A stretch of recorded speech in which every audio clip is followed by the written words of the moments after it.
There have been 17 NFL teams in the last 13 seasons to go from last place to first place in one season. USA Today Sports ranked the 2015 last place teams with the best chance of finishing first in their division in 2016, to Skip's pleasure and Darren's as well. The Cowboys have the best chance to go from worst to first in the NFC East, followed by the Bucs, Dolphins, Bears, and Chargers. Darren Woodson now in the house here with us. Darren, your Cowboys getting a lot of love since they got Ezekiel Elliott. Absolutely. We've had a good time with it. But listen, let me say this before we get started. Do it. Got a friend named JD. Is my camera right here? My friend JD picked it in January. He said that the Cowboys would draft Ezekiel Elliott. I lost the bet. JD, you won the bet. Here I am on your favorite show, First Take. Gave you some love. Now, I think you just paid off the bet. I just paid off the bet right there. But listen, I think right now with the Cowboys, of course, going into the draft, everyone was thinking quarterback. Maybe a defensive player in Jalen Ramsey because of the depth, because they have no depth on the defensive side of the ball. The Cowboys pushed all their chips in and basically said, we're going offense. We're going to try to recreate what we did in 2014 with DeMarco Murray, physical running game. Let Tony Romo sit back, dump the ball off here and there, but let the offensive line do what they do best, and that's run the football and be the physical bunch they are. Ezekiel Elliott brings that mentality back to him. I have this team moving back up and winning the NFC East this year simply because of what they do and what they're going to do on the offensive side of the ball. You ended up liking the pick even though you didn't see it coming. I didn't see it coming. I thought that they were going – first of all, I thought if Goff was there, they were going to pick a quarterback, or they would go Jalen Ramsey as a defensive player. But with Ezekiel Elliott sitting there, I can understand why they would push their chips in right now and say the window of opportunity for Tony Romo was small. It's closing. Jason Witten, it's closing. Let's go offense. Let's get back to what we did in 2014. Okay, now let me bring Molly up to speed before Shannon speaks. This man sitting across from me had the audacity yesterday to pick your New York football Giants. He picked the Giants to win next year's NFC East. I was shocked. I fell off my chair when he made that pick because it is so wrong-headed. But I'll let him try to defend it now. I mean, I'm looking at this list. They have the Cowboys 1, Bucs, Dolphins. Okay, Bucs, look who's in their division. Cam Newton just went to the Super Bowl MVP, Drew Brees. The Dolphins, who's in their division? Tom Brady, New England Patriots. Yeah. The Bears, who's in that division? Aaron Rodgers. That's right. Come on, Keep going down the list. Keep going. The Chargers. The Chargers got a shot. Yeah, of all those teams, they got a shot. Yes, Yeah, they do. yes, You know it. Yes, they do. They improved a lot. So all things being equal, Go to the Giants, though. They've got Eli if Manning. it was me, I'd probably take the Chargers because, for the simple fact, Peyton Manning, right, he's the best quarterback in the division. Right. Peyton Manning left the Broncos. That's right. Yeah. Osweiler left the Broncos via free agency. They got Mark Sanchez, who somehow injuries just, I don't know how he hurt his hand, his non-throwing hand, lifting weights or whatever he was doing. Maybe he was doing jumping jacks or cartwheels, however. But wait a second. How do you have surgery because you tore a ligament in your left hand, but you're going to be back in 7 to 10 days? This guy must be in a remarkable healing. Don't get me started on that. So all things being equal, I would probably take the Chargers, but I'm going to get back to your Cowboys. You seem to think they can recreate this lightning in the bottle that they caught in 2014. He finished second in the MVP voting, did Tony Romo, 1,800 plus yards by DeMarco Murray. Defense played very well. So you're saying run Ezekiel Elliott, you get a healthy Dez Bryant, you can minimize the amount of snaps the defense is going to have to face because, Darren, let's be realistic, they're not very good. Absolutely. And I don't think, and they didn't get any better.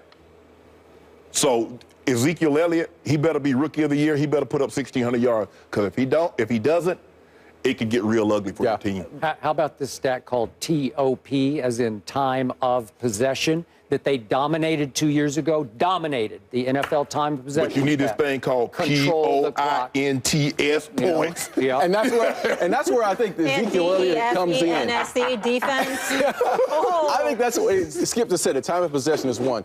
But the big play opportunities that they're going to have, and you know how this works. Action. The running game works when Ezekiel Elliott and that offensive line is crushing you at the line of scrimmage. Dez will have his one-on-one opportunities. And in seeing Dez a couple of weeks ago, the kid is ready. He's working out like you. Okay. No, maybe not like you. He's working out all the time. He's ready for this season to keep going right now. And I think there's a chip on his shoulder because last year I was a guy that said he fell out of the top 5 and 10 as far as wide receivers. Well, he did. Now he says, I'm back to being the old Dez. By the way, we assume Dez can pass a PED test, though, as opposed to I'm just kidding. I'm just kidding. It was a joke. He planted that seed. Yeah. Now everybody's going to say, did you hear what Skip Bayless said about Shannon Sharp? Yeah.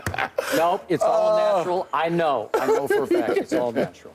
I admire what you do with your workouts. Yeah. And I watched him eat last night. It's as clean as a whistle. Yep. I'm going to get him. I'm going to get him back, man. Now back to what we're talking about. This is an unfair fight because when we're talking about teams that usually go from worst to first, it's because they get decidedly better through a draft or a signing, or they just sort of grow up, like your Cowboys, the '92 Cowboys.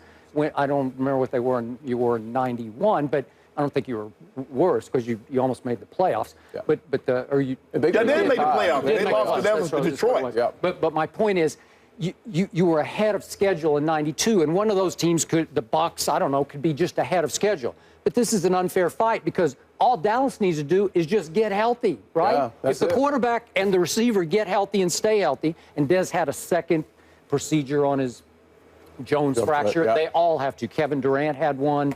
You need two. Edelman had a second surgery. So I assume he's going to be near 100%. You think he will be. If he is, and the quarterback, obviously it's a big if, as you keep bringing up, but if the quarterback stays healthy, then they are going to, they'll walk it. They would have walked away with the division last year. Yeah. You know it, and I know it. So this is like an unfair question. Yes, they're going to win the division. Well, since you like to use ifs, if Molly's team, they had fourth quarter leads with less than 5 minutes. If they had held those leads, they would have walked away with the division. But you don't want to talk about that. They didn't, because if I was Bill Gates, I'd be the richest man in the world. The Giants. Right? Yeah. You should know that. Wait a minute. So what is it? If my dog had a, what is it? Yeah, well, hey, I don't know what it is. But you didn't say that. So is Shannon. Shannon's picking the Giants, right, When Tom Coughlin called that passing play and had Eli throw the ball to stop the clock, you didn't object to that, did you? No, I did not, because what did Tony Romo then do? Yeah, exactly. He went the other way and threw a clutch touchdown pass to a tight end that you suggested yesterday might be way past his prime. Am I right? Jason Witten? He did. He suggested. Look, let's be real. Okay? Let's be realistic.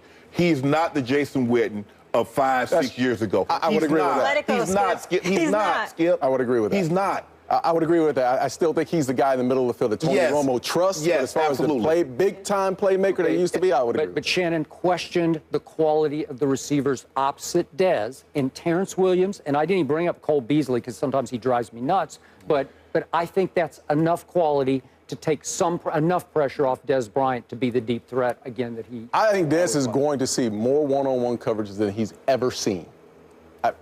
Planet. I just think that right now, where the way their mentality is up front and the way the offense is coming about this offseason, they could care less about 8-9-man fronts. I'm not saying they run the same way that the Broncos used to run. Right. You guys could care less how many guys he had in the box. We run the football. TD was getting the rock. And I think that's what they're trying to do right now. They want to run that box, run the ball, control the clock, play action, pass it down the field, and take advantage of those one-on-ones. So, Darren Woodson, the New York Football Giants signed 3 guys for almost $200 million. Olivier Vernon or Vernon Olivier or one of those guys. Vernon. I know, I'm kidding. But Janoris Jenkins and Damon Harrison. 0 Pro Bowls among the 3 and 0 playoff appearances among the 3. How many Pro Bowls on your defense? What do you think? Well, I'm asking our expert here on the Cowboys, Darren Woodson. Listen, what do you think of the Giants? I like the Giants and the decisions that they're making as far as trying to get back, as far as the running game, getting the offensive line back healthy. That's been the key to this Giants team, is the personality and the culture of that offensive defensive front. The Giants were extremely good defensively in the past, and they dominated the front. Yeah. That's not the mentality anymore for the New York Giants. I think they're trying to get back there, but I think they're at least 2 years away from solidifying what they have up front as far as the physical guys that they need on the offensive defensive side. But your Cowboys are ready to go this year with that defense. They're ready to go. Yeah. They're ready to go. Hey, like Super Bowl? No, I'm not saying ready to go. I'm saying division. And let's not talk. I mean, the division winners. Let's give the Redskins some respect now. I mean, we have to give the Redskins some respect. You blatantly disrespect the Giants. I do, not the Redskins. No, he likes Kirk better than Eli. I do, because every third year, if you look at Eli's career, every third year he leads the league in interceptions. This is the third year. You told me on this very show yesterday, what does history have to do with anything when I brought up the history of the... Because it worked. It's the one guy who keeps doing it. You're bringing up history that doesn't apply it's only when history works for him. Selective No, history. it's the same guy. It's Eli. Every third year he leads the league. It's 3 times he's done it, and this is the 3rd year. So you trust Eli? I always trust Eli. And I think I'd rather have Eli than Tony Romo. Every fourth I'd year, rather have he 2 goes to Super the Super Bowls Bowl. than none. What do you right now? You've won a division like every 4 years. I'm just saying, right now, you would trust, you like Eli and what he's done. I'd rather have Listen, Eli Manning I like than Eli's Tony Romo, yes. body of work. Yes, I like what he's done as far as winning the Super Bowl championship. Do you think he's more clutch?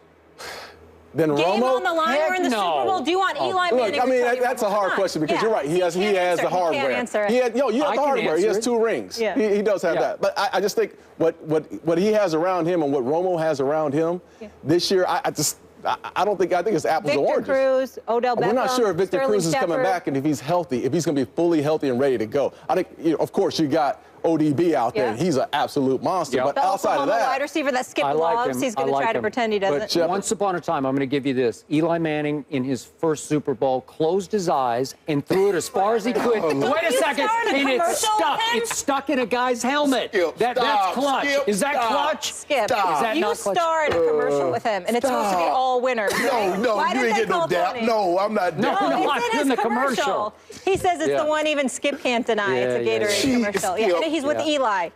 he's with He closed his eyes. really? He threw the ball up He in the air. did. You know he did. You know he did. It's all right. All right, so you got your Dallas Cowboys winning the division. Absolutely, Okay, Molly.